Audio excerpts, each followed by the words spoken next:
Kasih, selamat sore semuanya. Saya bagaimana ya ceritanya ini bisa 2 hari. Oke, saya persingkat ya. Jadi sekitar 7 tahun yang lalu saya sama Reza ingat sekali sedang terlibat membuat pertunjukan Khairil Anwar.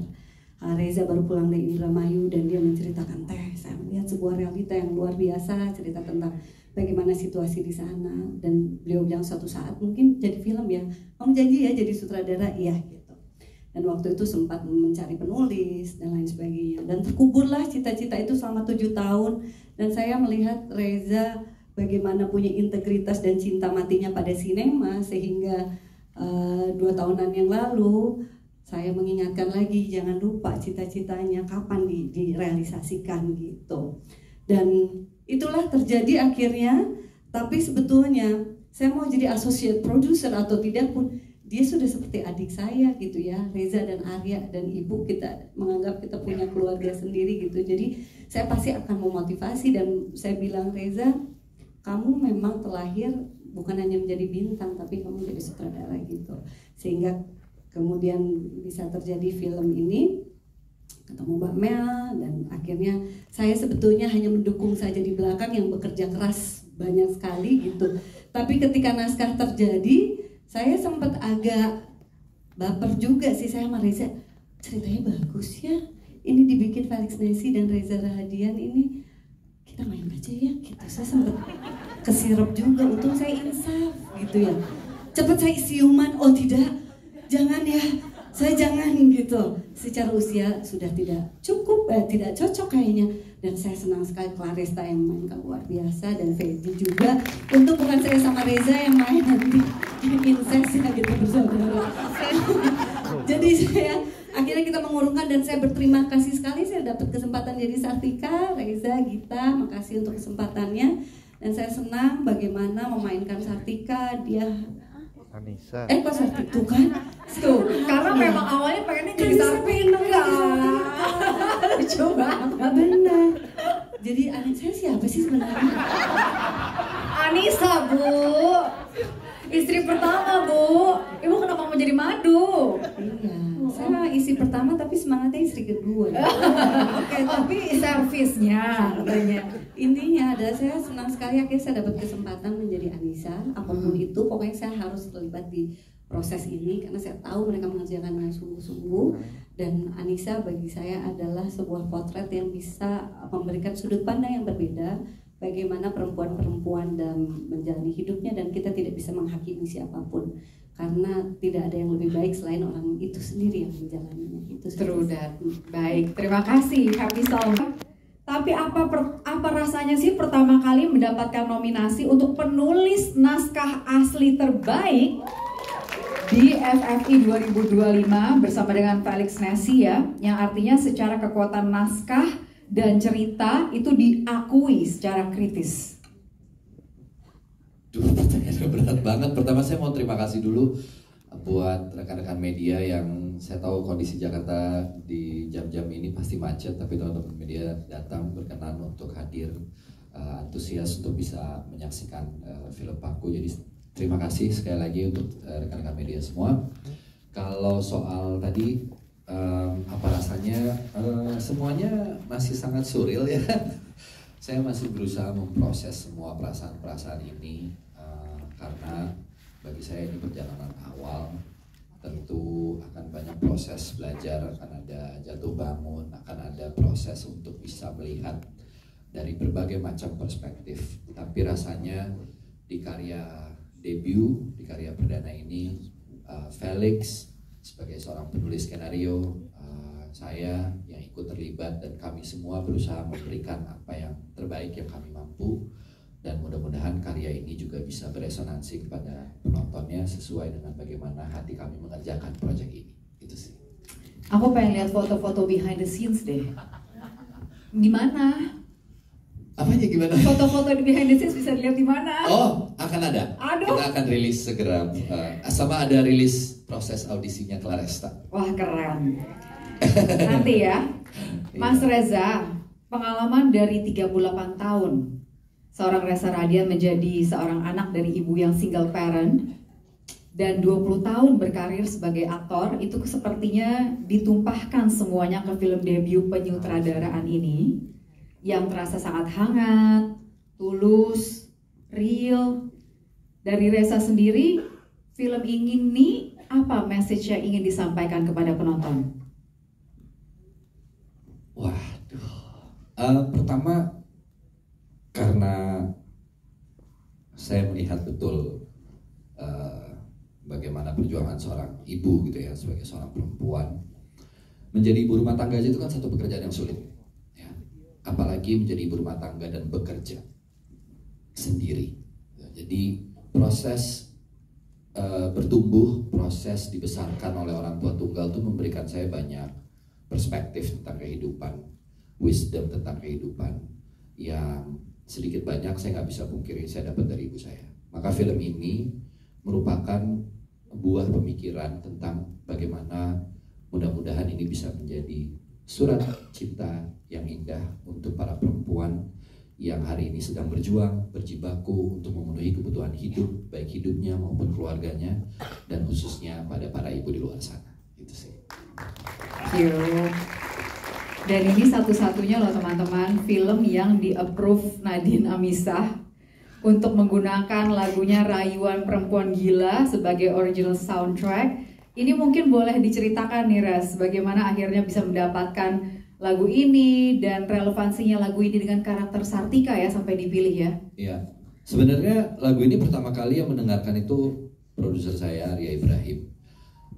Karena di sebelah saya ini penggemar beratnya Nadine Amizah, jadi selalu mendengarkan gitu. Tiba-tiba saya ditawarin untuk mendengarkan, Kak lo dengerin deh, kami lagi di mobil nih, lagi perjalanan mau ke satu pekerjaan.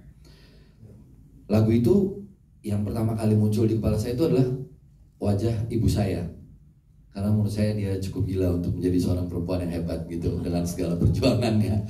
Jadi saya terbayang gitu wajahnya. Lalu saya bilang, wah gimana ya caranya kita bisa dapetin lagu ini buat film ini, kok pas banget rasanya gitu. Lalu pas lagi assembly kami mencoba-coba dulu untuk menaruh lagu ini gitu, dan lihat wah ini pas banget lagi di kehidupannya Sartika dan bagaimana kisah hidupnya. Karena definisi tentang perempuan gila itu Nadine pasti punya perspektif yang sangat indah juga di balik itu. Kami approach Nadine, baca dulu, Nadine maunya saya mau lihat skripnya dulu. Oke, kami kirim skripnya, kita tunggu kabar, kemudian Nadine mengajak untuk oke nih udah selesai baca, let's meet up, let's have a meet. Kami meeting, kalimat dia pertama duduk, jadi gini Kak Reza, ini bukan karena Kak Reza ya, tapi ini karena ceritanya. Saya sudah menemukan rumah untuk perempuan gila. Wah itu saya dengar itu langsung merasa kayak, waduh oke, terima kasih Nadine sudah mengizinkan lagunya untuk mempunyai tempat di film ini. Amazing, it's perfect. Perfect fit. Thank you. Again, congratulations Reza Rahadian. Saat ini Claresta mendapatkan apresiasi dan pengakuan dari akting kamu sebagai Sartika di film ini. To be honest, I'm still processing, aku masih memproses, tapi yang pasti aku sangat bersyukur atas apresiasi yang diberikan oleh Festival Film Indonesia dan juga Asia Star Award di Busan, dan aku sadar betul pencapaian ini bisa terjadi karena kepercayaan, kesempatan, dan kerjasama yang diberikan oleh Kak Reza sebagai director dan juga semua orang-orang hebat yang ada di produksi Pangku. Luar biasa. Aku punya pertanyaan sih, aku penasaran.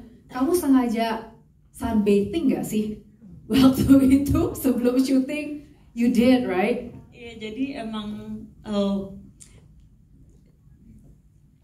kan lokasinya di pesisir dan kita memang banyak kegiatan outdoor Sartika. Jadi sudah pasti kulitnya lebih tan, lebih matang. Jadi in between kita take, aku sama ibu sunbathing. Sunbathing di sofanya Ibu Maya yang di depan warung itu. Because tapi di screen jadi very exotic, golden shiny. Oh ya, kulitnya bagus banget Sartika. Luar biasa. Itu credits to the makeup artist, aktris Handra Jasa. Wow, bagus banget loh. Coba tolong Melisa besok-besok dibikin kayak Sartika. Nggak capek-capek Mel, dikasih ini terus, ini tambahin ini, tambahin ini. Eksotik sekali, luar biasa Claresta.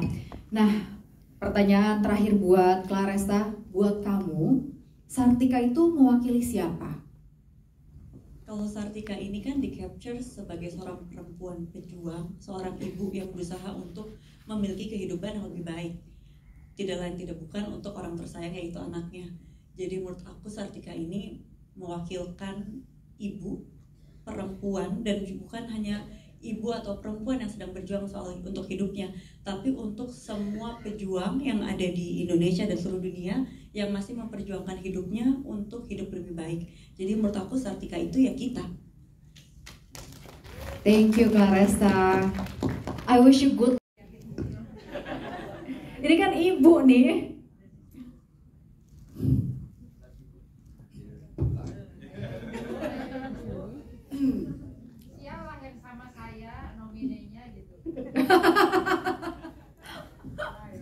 Saya tidak punya anak biologis, tapi yang saya rasakan selama perjalanan hidup saya, seorang ibu tuh selalu akan khawatir sampai kapanpun sama anaknya sudah tua juga ya, akan selalu khawatir. Itulah perasaan saya muncul pada saat Reza sama Arya membawa skrip first draft, terus mengatakan bahwa film ini rencananya syuting akan 2 bulan lagi. Nah pada saat itu saya agak gak sepaham sama Teteh. Teteh mengatakan, nah dek, kamu pokoknya harus mulai sebelum usia 40. Ada betulnya, gue jangan jadi keluarga. Ada betulnya gitu ya. Tapi saya berpikir enggak juga seperti itu, karena Reza sudah di dunia film selama 20 tahun dan saya tahu he's a very brilliant dan anak ajaib, itu saya tahu ya. Tapi seajaib-ajaib ya seperti yang bilangnya dari pemalam sama apa iya gitu. Skrip itu bisa ready to shoot dalam 2 bulan ya. Kemudian ya singkat kata dinamika yang terjadi sampai draft kelima. Saya salah. Salahnya begini, ternyata ya memang saya lupa bahwa memang anak ajaib dan kebriliannya ini begitu Reza involved di script writing untuk film itu totally different, dan itu bisa dicapainya dalam 2 bulan. Oke. Kemudian saya sendiri singkat lu saya sendiri gitu ya, apa iya nih ya, saya dikasih tanggung jawab yang tidak mudah juga. Dalam 2 bulan saya harus masuk yang sebetulnya belum siap sama sekali untuk masuk ke papan itu, bukan hanya film Pangku aja karakter sebagai Ibu Maya ya, karena saya sudah mempersiapkan sebetulnya di waktu yang bersamaan di mana Pangku mau syuting, saya sama Mas Garin dan sama Ibu Mel juga mau menyelesaikan film yang sudah tertunda selama 8 tahun, yaitu The Mortician. Wow. Dan saya sudah mulai pada saat proses tahun ini akan bisa dilaksanakan masuk sebagai siapa tuh? Buah, sebagai anaknya Reza, ibunya Reza juga di film itu ya.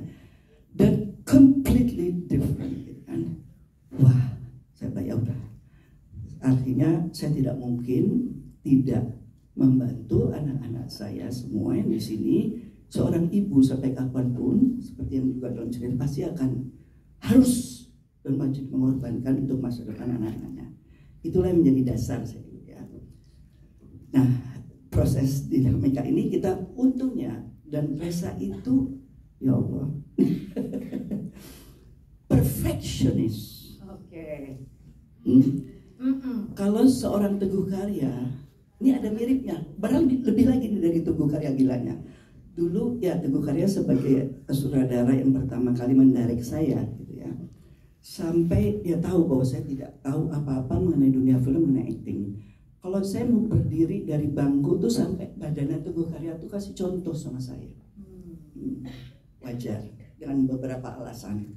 Reza, ya, Rahadian ya, Reza Rahadian, nafas saya pun diatur sama dia di film ini. Bagaimana nafas diatur jadinya begitu ya Bu? Waktu Jadi saya Bu Maya. pangku ini Syakil, ya pangku Bayu, malam-malam yang menunggu ibunya pulang gitu ya. Saya tuh tarik nafas tuh, mana nih si ibu gak pulang-pulang gitu ya, kasihan sama anak kan. Nafas saya pun terlihat oleh dia. Oke. Ya, jadi ibu nggak usah tarik nafas ya di sini. Yang berhak ngatur tuh kan Tuhan ya. Cuma nafas apa enggak gitu kan ya. Ibu nggak usah nafas. Bayangin gitu, bayangkan ya. Jadi tapi itulah Reza. Dan karena perfeksionis dan sangat apa ya? Bukan lagi ya. Kalah kita semua jadi kayak ikut Akmil tuh.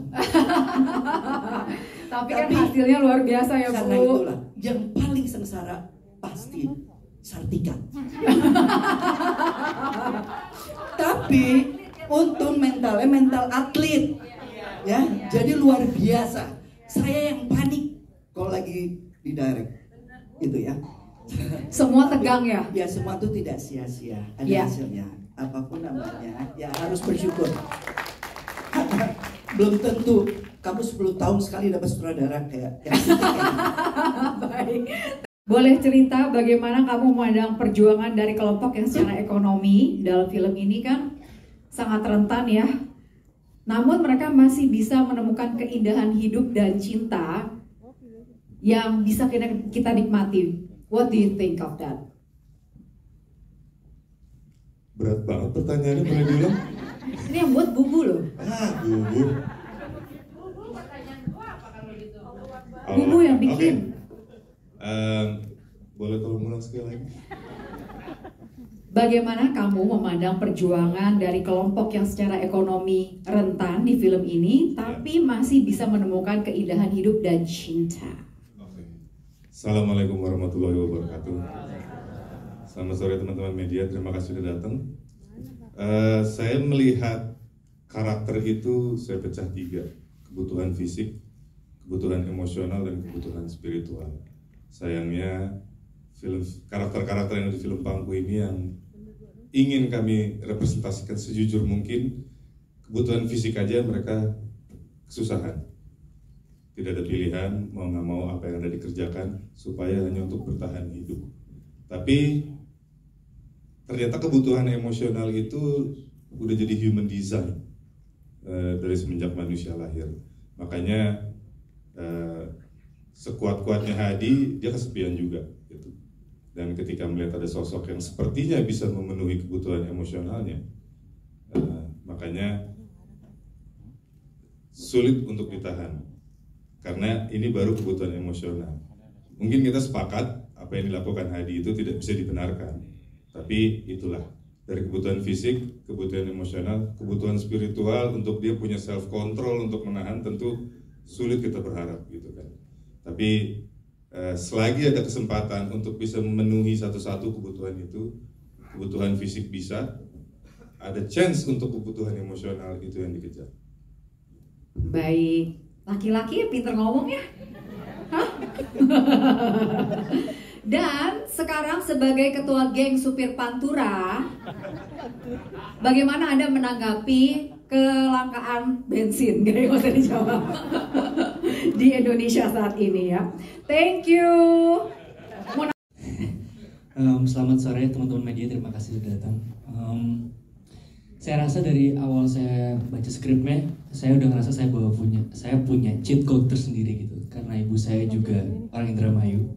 Jadi saya rasa saya punya kedekatan antara karakter ini gitu. Gimana cara saya bisa melihat bahwa zaman saya kecil saya bisa nge-recall adegan itu di kepala saya. Saya sering banget kayak Bayu main layangan di sawah, walaupun saya take berkali-kali ya main layangan kemarin ya. Oh iya, betul, galak banget ya. Baru liatin aja. Oke, ya, jadi ya saya mencoba imajinasi gimana cara jadi Gilang, karena Gilang ini anak remaja yang memang tidak punya orang tua, tidak punya figur dan tidak punya pilihan hidup. Yang dia tahu adalah bahwa dia harus punya uang untuk bisa sekolah ataupun mau bahagia sekecil apapun itu. Jadi itu hal yang saya gunakan di karakter Gilang sih, gimana caranya bisa mendapatkan motivasi walaupun hampir gak ada motivasi gitu. Oke, terima kasih. Sinematografi. Pendekatan secara visual ya. Saya bersyukur sekali punya seorang DOP yang menjadi mimpi bagi saya untuk bisa bekerja sama, yaitu Pak Theo Gehian. Beliau adalah seorang yang rasanya a lot of filmmakers sangat ingin bisa bekerja sama. Tapi dalam mendesain bentuk visual, saya sama Pak Theo, kami berdiskusi banyak. Buat saya yang paling penting adalah bagaimana memberikan sebuah nuansa visual yang secara pendekatan cukup realis. Lalu kemudian bagaimana kami mengandalkan ruang-ruang yang sempit ini itu menjadi satu tempat di mana kami bisa bermain dengan berbagai macam angle. Jadi banyak sekali sudut-sudut yang coba dieksplorasi yang ketika saya bicara dengan Pak Theo, sebagai contoh aja Mbak, to give a context, kalau ada teman-teman yang mungkin ngeh gitu, pertama kali Sartika memiliki fase hidup yang mulai berubah, pendekatan visualnya juga berubah. Kamera cenderung dari dalam menangkap semua situasi yang terbuka di luar. Yang bekerja tidak lagi Ibu Maya sendiri, tapi Sartika yang membuka warung, yang membereskan, dialah yang membuka cahaya itu masuk ke dalam warung. Sebenarnya itu hal-hal yang saya cukup punya waktu dan bersyukur sekali Pak Theo adalah DOP yang masih mau meluangkan waktunya untuk berdiskusi, membuka diri, karena beliau juga adalah seorang DOP yang sangat senior gitu, dan juga turut memberikan perspektifnya terhadap skenario. Jadi nggak pernah berhenti tuh melihat Pak Theo. Setiap kali kita break mau next scene, pasti skrip itu selalu ada di tangannya. Dan kami berdua, Pak Theo, kalau bahasanya Pak Theo, kamu orang pertama yang saya izinin buat megang viewfinder saya, karena biasanya saya kan belum punya viewfinder. Ini saya suka iseng pinjam, cari-cari titik dan lain-lain. Jadi pendekatan visualnya seperti itu sebenarnya. Itu yang memunculkan bagaimana kehidupan yang ada di dunia pangku ini adalah kehidupan yang kecil, artinya sebagian kecil, bukan kehidupan yang keseluruhan gitu ya. Dia adalah sebagian kecil, set utamanya warung dan ruang-ruang sempit. Itu juga yang dibangun dari sisi artistik, saya menjawab sekalian. Kalau kita bisa lihat bagaimana Sartika kemudian hidup selalu dalam benteng-benteng tertentu. Ketika dia masuk di chapter kehidupan yang lebih baik, ada sebuah giant seawall yang begitu besar berada persis di depan rumahnya. Ketika berada di wilayah warung, dia punya sepanjang pipa besi yang selalu membentengi. Jadi selalu ada elemen yang membuat dia tuh pergerakannya selalu terbatas dan kehidupannya selalu menemukan titik-titik yang rumit gitu. Tapi pada akhirnya tetap dijalani. Mungkin itu sih. Pertanyaan terakhir yang belum saya jawab kayaknya. Apa tadi pertanyaannya Mbak? Maaf. Tantangan ya? Tantangannya di persiapan sih. Mengumpulkan tim-tim yang menurut saya bersyukur sekali ada tim-tim terbaik film Indonesia. Ada Pak Eros Evelyn, kemudian di departemen artistik, di makeup ada aktris Sandra Jasa, di kostum ada Nora Tidamayanti, editornya Mamat, kemudian di kamera tadi sudah Pak Theo, scoring dari Ricky Leonardi. Kalau teman-teman suka dengar ada bunyi kliting, itu satu alat musik yang saya punya di rumah, namanya Koshi. Sengaja banget saya mau dekonstruksi ulang bagaimana sound yang terjadi di film ini supaya harus selalu ada elemen yang rasanya offbeat dari rangkaian nada yang disusun oleh Ricky gitu. Jadi mungkin itu sih, itu yang menjadi tantangan, mengumpulkan para tim-tim hebat ini. Jadi saya hanyalah sutradara yang beruntung karena didukung oleh tim yang hebat dan cast yang luar biasa. So I'm honored to work with all these great actors. Thank you very much. Silakan Bu Gita. Makasih pertanyaan. Kita boleh berdiri? Makasih pertanyaan Mas Felix. Jadi sebenarnya kalau dari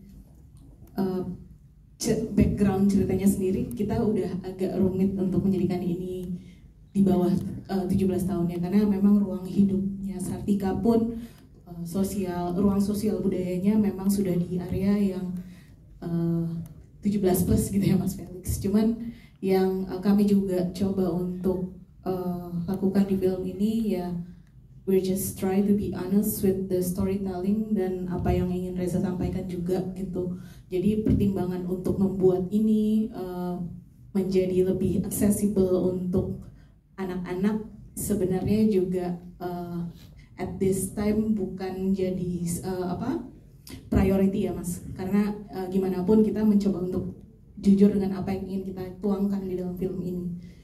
Ya, silakan. Thank you Felix. I think I'm gonna add a little bit more. I remember kami present film ini ke lembaga sensor dan scene pertama yang mau mereka bilang untuk bisa kategori usianya lebih memungkinkan untuk semua umur atau setidaknya 13, itu adalah salah satu scene di mana pertama kali Bayu keluar dari kamar bergantian dengan karakternya Bubu masuk. Buat saya scene itu simple, kecil, hanya dengan sentuhan Bubu di punggungnya Bayu gitu, exchanging room.